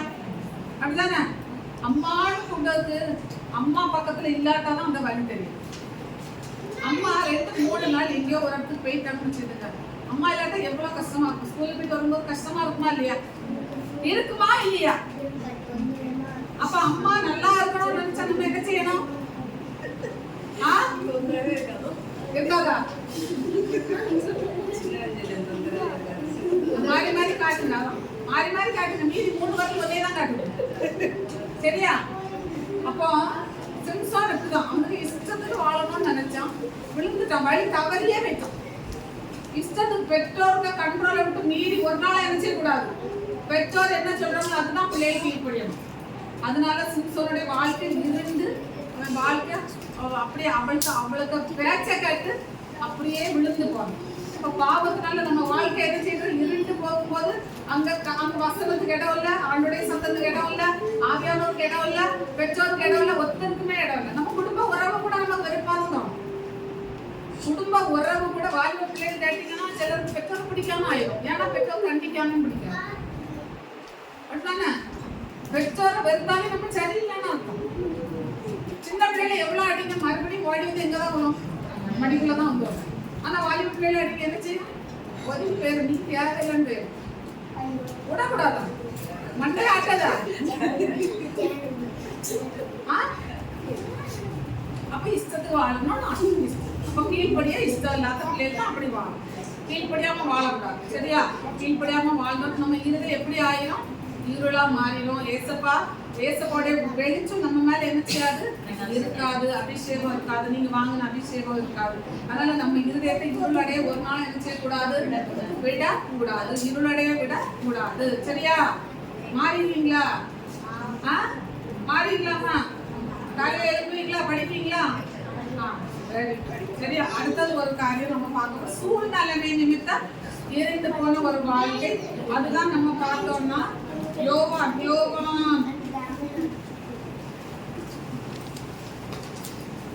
8ஆம் அதிகாரம் 12ஆம் வசனத்தை வாசிச்சுட்டு போவோம். யோவான் 8ஆம் அதிகாரம் 12ஆம் வசனம். மறுபடியும் இயேசு ஜனங்களை நோக்கி, நான் உலகத்திற்கு ஒளியாக இருக்கிறேன். என்னை பின்பற்றுகிறவன் இருளிலே நடவாமல் ஜீவ ஒளியை அடைந்திருப்பான் என்றார். அப்போ நம்ம என்ன செய்யணும்? அவரை பின்பற்றணும். மெயினா என்ன செய்யணும்? அவரை பின்பற்றணும்னா என்னது? வசனத்தை கடைபிடிக்கணும். இந்த 10 கட்டளைக்கு கடைபிடிக்காம நான் ஒரு கிறிஸ்தவன்னா அது பொய் கிறிஸ்தவம். 10 கட்டளை நம்ம பிள்ளைகளுக்கு கண்டிப்பா என்ன செய்யணும்? அதுதான் சொல்லணும். பிள்ளைகள் போய் சொல்லும் போது போய் சொல்லாத இருப்பாயாக பைபிள்ல சொல்லக்கூடாது. ஏசபாவுக்கு பெரிய நான் இப்போ இதே வரைக்கும் நேரம் பிரசனம் முடிச்சிட முடியாது. அப்போ 10 கட்டளை கண்டிப்பா நம்ம பிள்ளைகளுக்கு என்ன செய்யணும்? பிள்ளைகள் தப்பு பண்ணும்போது வசனத்தை வச்சு சொல்லிக் கொடுக்கணும். பொய் சொல்லும் போது, களவு பண்ணும்போது, பொய்யாட்டு வந்து அடுத்த பிள்ளைகளை வந்து தெற்கு சொல்லும் போது வசனத்தை சொல்லி கொடுத்து பிள்ளைகளை என்ன செய்யணும்? கரெக்ட் பண்ணணும். அடிச்சு கரெக்ட் பண்ணாதீங்க. வசனத்தை சொல்லி கரெக்ட் பண்ணா கரெக்டா அங்க என்ன செய்வாரு? அப்படி அடிச்சு செய்வேன்னு கேட்கறோட வசனத்தை பிடிச்சி என்ன செய்யணும்? வசனத்தை சொல்லி கொடுத்து இப்படி வசனம் இருக்கு, இது செய்யக்கூடாது, இது செய்யக்கூடாது அப்படிதான் சொல்லணும். காலையில எழுமலையா? காலையில தேடினாதான் ஏசப்பாவை என்ன செய்ய முடியும்? அதிகாலையிலே தேடுகிறான் என்னை கட்டடைவான். ஏசப்பாவை தேட பார்க்கணுமா? ஏசப்பா உனக்கு ஞானம் தரணுமா? ஏசப்பா நீ படிக்க உனக்கெல்லாம் புரியணுமா? ஏசப்பாவை தேடு. வசனத்தை சொல்லி கொடுத்து எடுத்து விடுங்க. வசனத்தை சொல்லுங்க. காலையில எழும்ப சொல்லியிருக்கா? இது சொல்லுங்க. சொல்லி இருந்தா உங்களுக்கு வசனம் உங்களை காலையில எழும்ப சொல்லியிருக்கான்னு கேளுங்க. எழும்பலன்னா காலையில லைன்லயே சொல்லியிருக்க டானி. சரியா? இன்னைக்கு யார் எழும்பல அவங்க பேரெல்லாம் வாட்ஸ்அப்ல போட்டு விட்டுருங்க. சரியா? இன்னைக்கு இவன் எழும்பல போட்டுருங்க. சரி, அப்போ நம்ம என்ன செய்யணும்? அவரை பின்பற்றணும். அப்பொழுது மறுபடியும் இயேசு ஜனங்களை நோக்கி, நான் உலகத்துக்கு ஒளியா இருக்கிறேன், என்னை பின்பற்று. அப்ப அவரை பின்பற்றி வந்தாதான் நம்ம அந்த ஜீவ ஒளி என்ன செய்ய முடியும்? அடைய முடியும். என்னை பின்பற்றுகிறவன் இருளிலே நடவாமல். அப்ப அவரை பின்பற்றி நடந்தா நம்ம பாதை எப்படி போயிடும்? இருட்டுக்குள்ள போயிடும். சரியா? அப்ப அவரை பின்பற்றி நடக்குது எதுக்கு? நம்ம பிள்ளைகள் இருட்டெல்லாம் மாறணும். நம்ம இருட்டுல நமக்கு ஞானம் இல்லாம இருக்கும், நல்ல சுகம் இல்லாம இருக்கும். இதெல்லாம் நம்ம பாவ வாழ்க்கை போக போக நம்ம ஆண்டவர் என்ன செய்வார்? ஒளி அவர் நமக்குள்ள வர நமக்குள்ள மாற்றங்களை கத்தர் என்ன செய்வார்? கொண்டு வருவார். நம்ம இருளெல்லாம் என்ன செய்யும்? சரியா? அப்போ பின்பற்றுகிறவன் ஜீவ ஒளியை அடைந்திருப்பான் என்றார். அடுத்தது யோவான் 4ஆம் அதிகாரம். கொஞ்சம் சீக்கிரம் போயிடும். யோவான் 4ஆம் அதிகாரம் 8வது வசனம். இங்க வந்து இந்த சமாரிய ஸ்திரீக கதையை நம்ம பார்க்க போறோம். சமாரிய ஸ்திரீ எல்லாருக்கும் தெரியும் தானே? சமாரியர்கள் யூதர்களுக்கு எப்படிப்பட்டவங்க? சம்பந்தம் கலக்க மாட்டாங்க, பேச மாட்டாங்க. இங்க வந்து இந்த சமாரிய ஸ்திரீக்க நிலைமை வந்து எப்படின்னா ஒரு இருண்ட நிலைமை. அவனுடைய வாழ்க்கை எப்படி போயிருக்கு? இருண்டு போயிருக்கு. அவன்கிட்ட யாருமே என்ன செய்ய மாட்டாங்க, பேச மாட்டாங்க. ஒதுக்கப்பட்டவள் சமாரிய ஸ்திரீ யாரு? ஒதுக்கப்பட்டவள். அவன்கிட்ட பேசுறதுக்கு யாருமே கிடையாது. யோவான் 4ஆம் அதிகாரம் 8ஆம் வசனம்.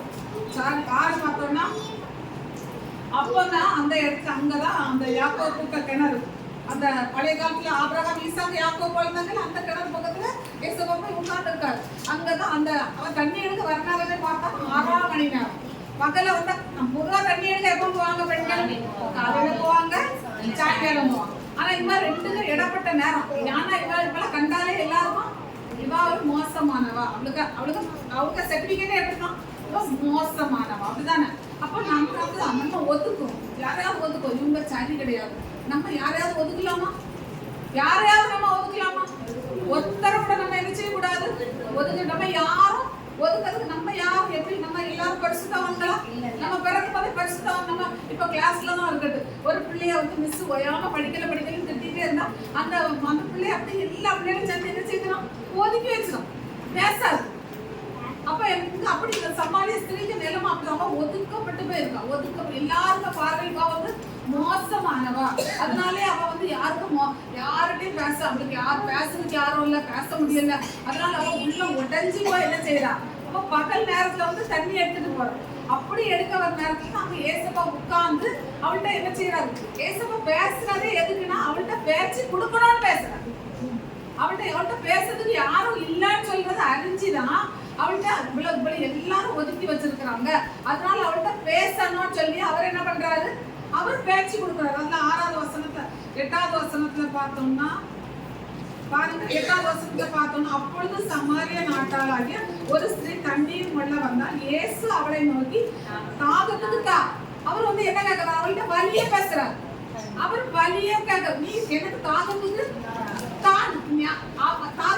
அப்படி பேச்சு கொடுக்கறது வேண்டி அவர் பேசுறாரு. சரியா? அப்போ நம்ம யாரையும் என்ன செய்யக்கூடாது, ஒரு நாளும் யாரையுமே நம்ம என்ன செய்யக்கூடாது. பிள்ளைகளும் அப்படிதான், பெரியாக்களும் செய்யலாம், குடும்பத்துலனாலும் செய்யலாம், சபையிலனாலும் செய்யலாம். யாரையும் ஒதுக்கிறதுக்கு நம்ம யாருமே கரெக்ட் என்ன செய்யாது, கிடையாது. சபை வந்து ஒதுங்கக்கூடிய இடம் கிடையாது, யாரும் ஒதுங்கக்கூடிய இடம் கிடையாது. சபையில எல்லாரும் சந்தோஷமா ஆராதிக்கிற இடம் தான் என்னது, சபை. சரியா? அவங்க சரியில இவங்க சரி ஒதுக்கிறதுக்கு ஒருத்தருக்கு ரைட்ஸ் கிடையாது. அப்புறம் பாருங்க, அது வந்து 12வது வசனத்தை பார்த்தோம்னா, சாரி அதுல வந்து அப்ப அவர் என்ன பண்றாரு, தாகத்துக்கு தான் கேட்கிறாரு. உடனே அம்மா என்ன சொல்றா பாருங்க, யூதர்கள் சமாரியருடனே சம்பந்தம் கலவாதவர்கள் ஆனபடியால் சமாரிய ஸ்திரீ அவரை நோக்கி, நீர் யூதனா இருக்க சமாரிய ஸ்திரீயாகி என்கிட்ட எதுக்கு கேட்டீங்க? இப்போ நீங்க என்கிட்ட பேசுறத பார்த்தாலும் எல்லாரும் என்ன நினைப்பாங்க, தப்பா நினைப்பாங்க. அவ வந்து என்கிட்ட பேசுறாரு அப்படின்னு இயேசு உடனே அவளுக்கு என்ன சொல்றாரு, நீ தேவனுடைய ஈவையும் தாகத்துக்கு தாய்க்கு முன்னெடுத்து கேட்கிறவர் இன்னார் என்பதையும் அறிந்திருந்தால் நீயே அவரிடத்தில் கேட்டிருப்பாய். அப்போ நீ உனக்கு தெரியல, நான் யாருன்னு தெரியல, அவர் யார், அவர் வந்து எல்லாரும் அவளை ஒதுக்குறாங்க. ஆனா அவர் என்ன பண்ணல, ஒதுக்காம அவர்கிட்ட வலிய பேச்சு கொடுத்து அவருக்கு அன்பை என்ன பண்றாரு, வெளிப்படுத்துறாரு, அன்பை காட்டுறாரு. அப்ப நம்மளும் எல்லாத்தையும் அன்பா என்ன செய்யணும், வெளிப்படுத்தணும். பிள்ளைங்களை யாரும் மிஸ் படிக்கல, அந்த பிள்ளை படிக்கலன்னு ஒதுக்குனாலும் நீங்க யாரும் எரிச்சிக்கூடாது. சேட்டக்கார பிள்ளைன்னு ஒதுக்குனாலும் அந்த பிள்ளைங்களுக்கு நீங்க அன்பா இல்லைன்னா அந்த பிள்ளைங்களுக்கு இருதயம் எப்படி ஆயிடும், காயப்பட்டுரும். நம்மளே யாராவது நம்ம குடும்பத்துல ஒதுக்கி வச்சா கூட நம்ம என்ன செய்யறோம், நான் யார்கிட்ட யாரும் பேசல, காயப்பட்டுரும் இல்ல.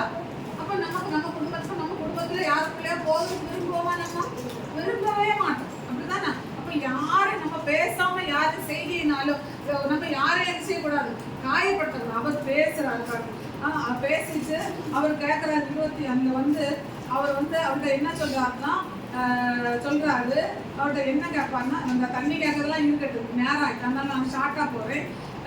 வந்து அவர் சொல்றாரு 16வது வசனத்துல அவர் சொல்றாரு, இயேசு அவளை நோக்கி நீ போய் உன் புருஷனை இங்கே அழைத்து கொண்டு வா என்றார். அப்ப அவர் வந்து அவள் யார கூட்டிட்டு வான்னு சொல்றாரு, நீ உனக்கு புருஷனை கூட்டிட்டு வா. அவளுக்கு புருஷன் இல்லைன்னு அவருக்கு தெரியுமா தெரியாதா, தெரியும், எல்லாமே தெரியும்.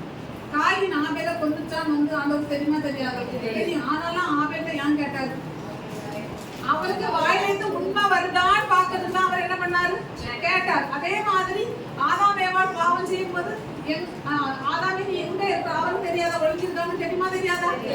அப்ப நம்ம அவர் நம்மளை என்ன சோதித்து பார்க்கிறது, அப்படித்தானே. நம்ம தவற ஒத்துக்கொள்ளுகிறோமா, அது ரொம்ப முக்கியம். நம்ம வாழ்க்கையில நம்ம ஆண்டவரை தேடுறோம், நம்ம ஓடி சபைக்கு வரோம், நம்முடைய தவறுகளை நம்ம தான் என்ன செய்யணும், ஒத்துக்கொள்ளணும். பிள்ளைகிட்ட இப்ப காலையில் எழுமணும், ஆமாண்டி நாங்க அவங்க எழும்புறோம்னா அதை பார்த்து கத்தர் பிள்ளைகளை உதவி செய்வார், காலையில் எழுத வச்சிருவார். அப்போ ஒரு நாள் நம்ம வாயிலிருந்து போய் என்ன செய்யக்கூடாது, வரக்கூடாது.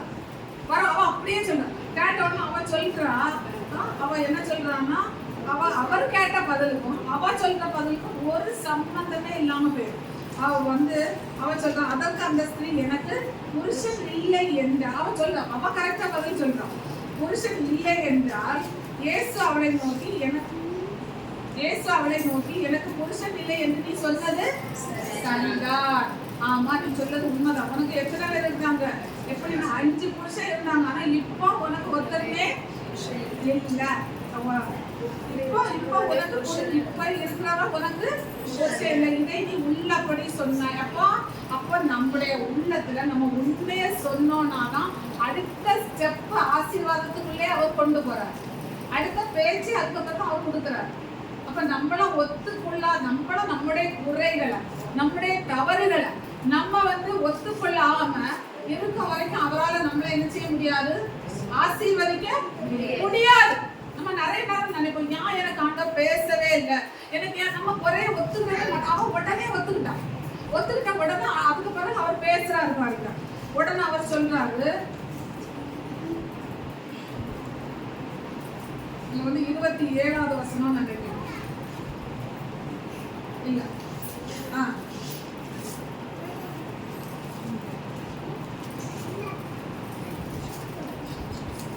அப்பொழுது அந்த ஸ்திரீ அவர் என்ன சொல்ல, அவ சொல்றா, அவருக்கு ஒண்ணும் தெரியாது. அவ என்ன சொல்றா, எங்கள் பிதாக்கள் எங்க ஆராதிச்சாங்க, மலையில ஆராதிச்சாங்க. முந்தைய அப்போ பலிபீடம் கட்டி அங்கங்கே ஆராதிச்சாங்க. ஆனா மலையில ஆராதிச்சாங்க, எருசலேம்ல ஆராதிச்சாங்க. உடனே ஏசப்பா என்ன சொல்றாங்க பாருங்க, அதற்கு இயேசு, ஸ்திரீயே நான் சொல்லுகிறதை நம்ப, நீங்கள் இந்த மலையிலும் எருசலேமிலும் மாத்திரம் இல்ல, எங்கும் பிதாவை தொழுது கொள்ளும் காலம் வருகிறது. இன்னைக்கு நமக்கும் சிலருக்கு என்ன எண்ணம், அங்க அவ சமாரிய ஸ்திரீ நினைக்கிறான், மலையில போய் ஆராதிச்சாம ஆராதிக்க முடியும். புதிய பாட்டு காலத்துல எங்க போனாங்க, எருசலேம் தேவாலயத்துக்கு போனாங்க. ஆனா அவர் சொல்லி கொடுக்குறாரு, மலையிலயும் எருசலேம் தேவாலயத்துல போய் மட்டும் கர்த்தரை ஆராதிக்கலாம் நீ நினைக்காத. நீ எங்கேயா இப்போ உள்ள காலம் எப்படி, எங்கோ நீங்கள் அறியாததை தொழுது கொள்கிறீர்கள், நாங்கள் அறிந்ததற்காக மாத்திரமில்லை எங்கள் பிதாவை தொழுது கொள்ளும் காலம், எங்கும் பிதாவை 21ஆம் வசனம் பாருங்க, எங்கும் பிதாவை தொழுது கொள்ளும் காலம் வருகிறது. இப்ப நம்ம இங்க இருந்து அவரை நம்ம இங்க பாக்குறோமா இல்லையா, நம்ம பாக்குறோமா இல்லையா? அப்ப நமக்கு நம்பிக்கை வரணுமா வேண்டாமா? அங்க போனாதான் இருக்காரு, இங்க போனாதான் இருக்காரு. அப்ப நம்மளால அவரை பார்க்க முடியல. எதனால பார்க்க முடியல? நம்ம வாழ்க்கை ஒரு இருண்டு போய் இருக்கு, நம்ம ஒரு இருட்டுக்குள்ள கிடக்கும். அப்படிதானே? நமக்கு இருட்டா இருக்கும் போது நமக்கு எல்லாமே எப்படிதான் தெரியும், எல்லாமே நமக்கு இருட்டாதான் தெரியும். யார் ஒரு ஆலோசனை சொன்னா கூட நமக்கு பிடிக்காது. நம்ம வாழ்க்கை இருண்டு போய் இருக்கும்போது ஒரு ஆலோசனை கேட்க பிடிக்காது, நம்ம யாரையும் பார்க்க பிடிக்காது, யாரை பார்த்தாலும் வெறுப்பாதான் இருக்கும். அந்த வெறுப்பு அவ்வளவுக்கு நம்ம அவளுடைய வாழ்க்கை அப்படி என்ன செய்துச்சு, இருட்டாக்க சொல்றோம். ஐயோ மலையில போய் ஆராதனை பண்ணாதான முடியும், எருசலேம் தேவாலயத்துல போய் ஆராதனை பண்ணாதான முடியும் அப்படின்னு சொல்றாங்க. உடனே அவர் சொல்றாரு, இல்ல, எங்கும் தொழுது கொள்ளும் காலம் வரப்போகுது. அதுதான் இந்த காலம். அவர் எங்க இருக்கிறாரு, இப்போ எங்க இருக்கிறாரு, நம்ம இருதயத்துக்குள்ள அவர் வாசமா இருக்கிறாரு இப்போ. ஆனால அங்க போனாதான் கண்டுபிடிக்க முடியும், இங்க அந்த சபையில தான் இருக்கிறாரு, இந்த சபையில தான் இருக்கிறாரு அப்படின்னு. அது தப்பு, நம்முடைய தப்பான எண்ணம். அவர் எங்கும் அந்த அழகா எங்கும் தொழுது கொள்ளும் காலம் வருகிறது. நீங்கள் அறியாததை தொழுது கொள்கிறீர்கள், நாங்கள் அறிந்திருக்கிறதை தொழுது கொள்கிறோம். ஏனென்றால் ரட்சிப்பு யூதர்கள் வழியாய் வருகிறது. உண்மையாய் தொழுது கொள்கிறவர்கள் பிதாவை ஆவியோடும் உண்மையோடும் தொழுது கொள்ளும் காலம் வரும். அப்ப நம்ம எப்படி ஆராதிக்கணும்? 24வது வசனம், தேவன் ஆவியா இருக்கிறார், அவரை தொழுது கொள்கிறவர்கள் ஆவியோடும் உண்மையோடும் அவரை தொழுது கொள்ள வேண்டும். நம்ம எப்படி எப்படி ஆராதிக்கணும்? ஆவியில தான் அவரை தரிசிக்க முடியும். அதுக்குதான் அபிஷேகம். உண்மையோடு நம்மகிட்ட உண்மை இருந்தாலும் அவர் நமக்கு தென்படவே செய்வார். உண்மை இல்லாத பட்சத்துல, உண்மை இல்லாதவங்க அவர் என்ன செய்ய முடியாது, வரவே முடியாது. அப்ப என்னுடைய ஒவ்வொரு குறையும், நான் இதுல சரியில்லை, இதுல சரியில்லை அப்படின்னு நான் என்னுடைய குறை என்ன செய்யணும், ஒத்துக்கல. எல்லாம் யாரை பேசல, நான் என்னுடைய எல்லாமே நினைச்சிட்டு இருந்தேன்னா நான் ஒரு நாள் எழுப்பிட மாட்டேன். அது நம்ம வாழ்க்கை இருட்டாக்கிடும். எல்லாரும் என்னை வெறுக்கிறாங்க, நான் என்ன செய்வேன், யாரையாண்ட பேசல, நான் என்ன செய்வேன், அது நம்ம தப்பா நினைக்கிறோம். ஆனா இங்க எல்லாருக்கும் பரிசுத்தாவியானவர் யாருக்காவது பட்சபாதமா, நான் உனக்கு தான் தருவேன் சொல்றாரா? எல்லாருக்கும் தான் அவர் குச்சப்பட்டு கொண்டு இருக்காரு. அப்படித்தான் நம்ம எல்லாரும் அவரை தொழுது கொள்ளணும், எல்லாரும் அவரை கண்டு கொள்ளணும், எல்லாரும் அந்த பரிசுத்தாவின் நிறைவை பெற்றுக்கொள்ளணும் தான் அவர் ஊத்திட்டே இருக்காங்க. அந்த அபிஷேகத்தை நம்ம நிரம்பணும். நிரம்பி நம்ம என்ன செய்யணும், நமக்கு இருக்கிற கவலை, கஷ்டம், பாரம் எல்லாத்தையும் தூக்கி என்ன செய்யணும், தூரப்படும். கவலை கஷ்டப்பட்டு இருந்தோம்னா நம்ம ஒரு நாள் என்ன செய்ய முடியாது, எழுப்பிடவே முடியாது. பிள்ளைகள் முடியாம இருக்கலாம், நமக்கு என்ன கஷ்டம் இருக்கலாம், நம்ம கஷ்டத்தையே நினைச்சிட்டு இருந்தோம்னா நம்மளால உண்மையா அவரை என்ன செய்ய முடியாது, ஆராதிக்க முடியாது. இருதயத்தில் சுத்தம் உள்ளவர்கள் பாக்கியவான்கள், அவர்கள் தேவனை தரிசிப்பார்கள். நம்ம இருதய சுத்தம் இல்லாம அதை இதையும் உலக கவலையும் எல்லாத்தையும் போட்டு புரட்டி இருந்தோம்னா நம்மளால அவரை ஆராதிக்க முடியாது. முதல்ல எனக்கு பரிசுத்த ஆவி இருக்கா, என்னால பரிசுத்த ஆவியான சந்தோஷம் பரிசுத்த ஆவியான இருந்தான்னா நம்மளால சபைக்கு வராம இருக்க முடியாது. நம்ம எங்க வந்திருப்போம்? சபையில ஆண்டவரை ஆராதிக்க போறீங்க. தேவன் எனக்கு எவ்வளவு நன்மை செய்திருக்காரு தெரியுமா, எவ்வளவு என்னை அபிஷேக பலவீனமா இருக்கும், என்ன நம்மள பலப்படுத்துவார். அப்போ அந்த சந்தோஷம் நமக்கு என்ன செய்யறோம், நம்மள இங்க கொண்டு வந்துடும். என்னை ஆண்டவர் எவ்வளவு பலப்படுத்தி இருக்கிறார் தெரியுமா, என்னை ஆதரிக்க யாரும் இல்லாத நேரத்துல, என்னை அணைக்க யாரும் இல்லாத நேரத்துல அவர் தான் என்னை பேசினார், அவர் தான் என்னை நடத்தினார். அதனால நான் அவரை ஆராதிக்க போகாம இருக்கவே மாட்டேன். ஓடி எங்க வந்துடும்? சபைக்குள்ள வரும். சபைக்குள்ள வராம இருக்கிறோம். அதுக்கு நமக்குள்ள என்னதுல ஆவியானவர் இல்ல. சத்துரு நம்ம இதயத்தை கொள்ளை கொண்டு இருக்கோம். இருள் அடைஞ்சிருக்கு. இருளா இருக்கும்போது நமக்கு பிடிக்காது, ஜெபிக்க பிடிக்காது, ஆராதிக்க பிடிக்காது, வேதம் வாசிக்க பிடிக்காது. அப்ப நம்ம இருள் என்ன செய்யணும்? நான் இழந்த அபிஷேகத்தை மறுபடியும் என்ன செய்யணும்? நான் இழந்து போன அபிஷேகத்தை நான் என்ன செய்யணும்? எனக்கு வேணாம் ஏசப்பா. தாவீது போராடி வாங்கினாருங்க. உங்க சமூகத்தை விட்டு என்னை தள்ளிடாதீங்க ஏசப்பா அப்படின்னு போராடிட்ட. பாவம் செய்யான்னு சொன்ன உடனே நாத்தான் தீர்க்கதரிசியை வச்சு உடத்துல உடனே அவர் என்ன பண்ணிட்டாரு? ஐயோ நான் அபிஷேகத்துல இழந்துட்டேன்னு சொல்லி உடனே போராடி வாங்கினார். அப்ப நம்மள அந்த சமாரிய ஸ்திரீக்குள்ள அவளுக்கு ஒண்ணுமே தெரியும். அவர் அன்பா இருந்ததுனால அவருக்குள்ள இருந்த ஊச்சு அவளுக்குள்ள போய் அவ உடனே ஊருக்குள்ள யாரும் அவளுக்கு எல்லாரும் ஒதுக்கி வச்சிருந்தாங்க. அவ ஓடி போய் அவளுக்கு சொன்னதை போய் சந்தோஷமா சொல்ற. இப்படி ஒருத்தர் என்னுடைய கடந்த காலத்தை பற்றி சொன்னாரு. நம்ம இன்னைக்கு நம்முடைய கடந்த காலத்தை சொன்னா நம்ம ஒத்துக்கிட மாட்டோம். அப்படிதானே? நம்முடைய கடந்த காலத்தை நம்முடைய தவறுகளை சுட்டி காண்பிக்கும் போது நம்ம ஒத்துக்கிறோமா? இல்ல, அப்படி கிடையவே கிடையாதுன்னு சொல்லுவோம். அப்ப நம்முடைய கடந்த காலங்களை ஒருக்கா நம்ம யோசித்து பார்த்தோமா, நம்முடைய கடந்த காலங்கள் எப்படி இருந்தது, அதுல இருந்து கர்த்தர் நம்மளை எப்படி மாற்றினார், எப்படி நம்மள பரிசுத்தாவி நிறைவு இருக்கும்போது எப்படி நம்மள சந்தோஷமா நடத்தினார். ஆனா இப்போ பரிசுத்தாவியை நான் இழந்திருக்கும் போது நான் சமாதானத்தை இழந்திருக்கிறேன், சந்தோஷத்தை இழந்திருக்கிறேன்னு நினைச்சோம்னா நான் அந்த பரிசுத்தாவி எப்படியாவது பெற்றுக்கொள்ளணும். நான் என்ன செய்வேன்? அவருடைய துணை இல்லாம நம்ம வாழ்க்கையில இருக்க இருள் என்ன செய்யாது? மாறவே மாறாது. எல்லாத்துக்கும் அவருடைய உதவி. அவர் உதவி செய்கிறது. அவர் உதவி செய்வதற்காகவே நம்ம கூட இருக்கிறார். ஆமா, நம்மளால இந்த உலகத்தில் வாழ முடியாதுன்னு அவருக்கு தெரியும். அவர் சொல்றாரு, நான் போய் தேய்ச்சர வாழதான் நான் உங்களுக்கு என்ன செய்வேன்? அனுப்பித்தாரேன். தேய்ச்சர வாழனா யாரு? நம்மளை தேய்ச்சுக்கிறவர், நம்மளை அரவணைக்கிறவர், நம்ம கஷ்டப்படுற கண்ணீர் வடிக்கிறதுல அவன் அணைக்கிறது. அதனால ஒருத்தரை அவர் கைவிடுகிற தேவன் அல்ல. நம்ம ஒதுக்குறோம்னா நம்ம தான் ஒதுங்கும். தப்பா நம்ம நினைக்க கூடாது. அந்த சமாரியா ஸ்திரீக்கு அவ்வளவு சந்தோஷம். இவரு என்கிட்ட பேசிட்டாரு, இவ்வளவு அன்பு. அவ உடனே பிடிச்சுக்கிட்டா. அந்த மூச்சு அவளுக்குள்ள அப்படியா போயிட்டு அவன் அந்த சந்தோஷத்தால என்ன பண்ற? ஓடி போய் சமாரியாவுல சமாரியாவுக்கும் யூதர்களுக்கும் சம்பந்தம் கிடையாது. ஆனா அவளுடைய நற்செய்தி அந்த சமாரியா தேசத்துல அநேகர் அவருடைய பாதையில என்ன செய்துட்டு கொண்டு வந்துச்சு. இப்ப நம்மளே கொண்டு கர்த்தர் அப்படின்னு அவர் திட்டம் வச்சிருக்காங்க. நம்ம எல்லாரும் அநேகரும் கொண்டு வரணும். நம்ம வாழ்க்கையில நம்ம அபிஷேகத்துக்கு அதிகமா இடம் கொடுக்கணும். வெறும் இந்த மட்டும் இல்ல, வீட்லயே அபிஷேகத்துல நிறைய என்ன செய்யணும்? அபிஷேகம் தான் சாத்தான ஜெயம் எடுக்கிறதுக்கு கர்த்தர் தந்திருக்கிற ஆயுதம். வசனம் ஒரு ஆயுதம். வசனத்தால் நிரப்பப்பட்டிருக்கணும். அபிஷேகம் சொல்லி ஜெபிக்கணும். அபிஷேகத்தால் நிரம்பி ஜெபிக்கணும். என் வீட்டுல ஜோபடி கதவை கூட்டிட்டு ஜோபடி சொல்லி நல்ல அபிஷேகத்துல கையை ஆட்டி நல்ல ஜெபிக்கணும். அப்பதான் நம்ம கட்டுகள் எல்லாம் சத்து கட்டி வச்சிருவோம் ஜெபிக்க விடாம. அப்ப நம்ம ஜெயப்படணும்னா அதுக்குதான் அபிஷேகம். அதனால சோர்ந்து போகாம என்ன செய்யணும்? ஜெபிக்கணும். ஜெபித்து ஜெயம் எடுக்கணும். சரியா? ஜெபிக்கலாம். ஜெபம்.